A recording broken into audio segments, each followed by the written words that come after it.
welcome back to my channel. Today's video is a viewer requested one, and it's just some simple healthy breakfast ideas. A quick word on healthy. I know everyone has a different definition of what it means these days, so for me in this season it's pretty simple. It's just low sugar and more real foods than not. A couple of these meals do combine high fat with high carbs, which I have no problem with because none of us are trying to lose weight. It helps keep my very hungry, always hungry kids full.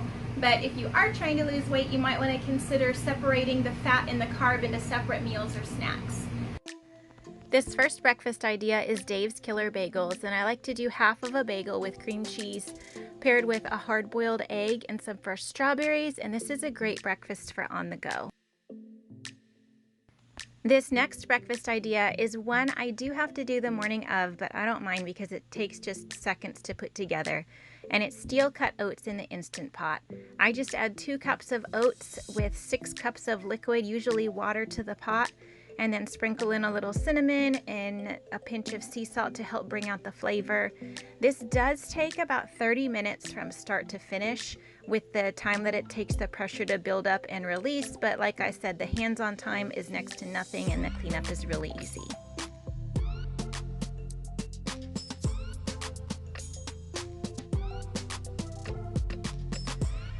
Make sure you've got the lid sealed well and the vent closed, and then just put it to high pressure on manual for 3 minutes and then let the pressure naturally release, and it makes.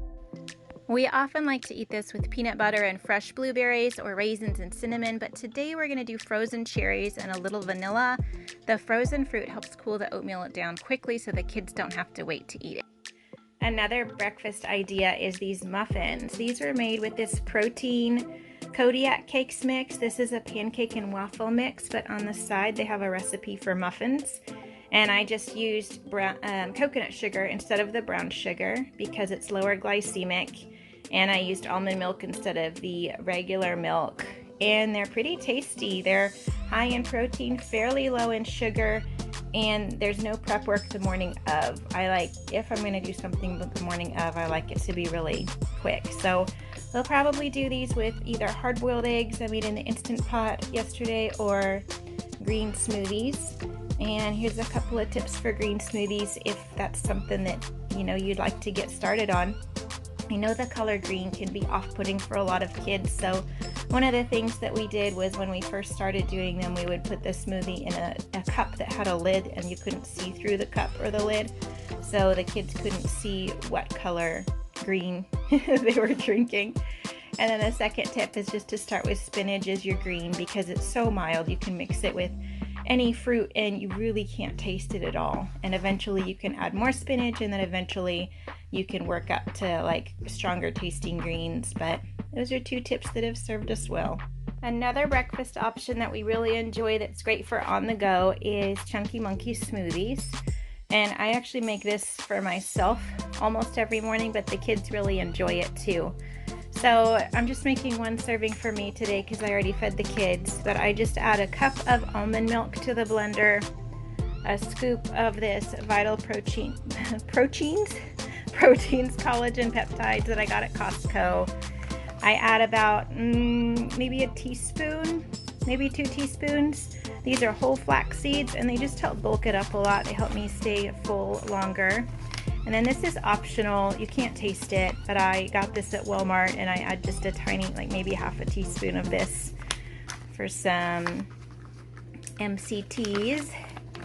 And then I do about a heaping spoonful of this cacao powder, and I get this at Walmart, a frozen banana, and about 2 tablespoons of almond butter, and this is Costco. And that's it. Usually have it with some type of bar, but it's delicious, and I like that it's just whole foods. The MCT, flaxseed, and collagen are kind of add-ons, but the basic is the almond milk, frozen banana, almond butter, and cacao powder, and it's really, really good.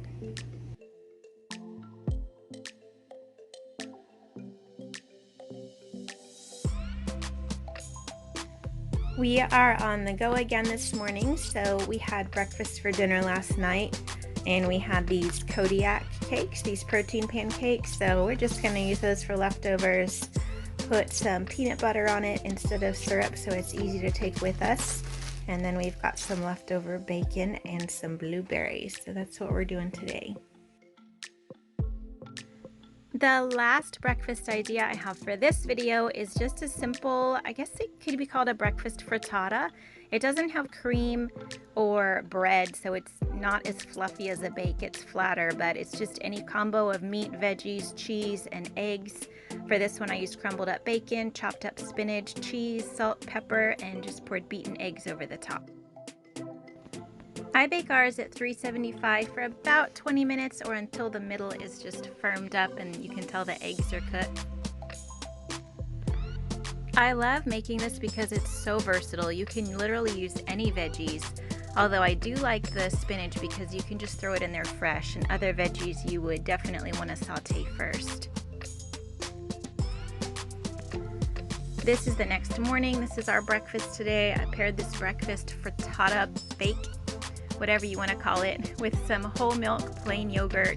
We got this whole milk yogurt from Costco, and I always appreciate when we can find just the unadulterated whole milk dairy products, and with just a little drizzle of raw honey on top. This is a healthy breakfast that's always a hit. Thank you guys so much for joining me today. If you enjoyed this, please make sure to give the video a thumbs up. I'll see you next.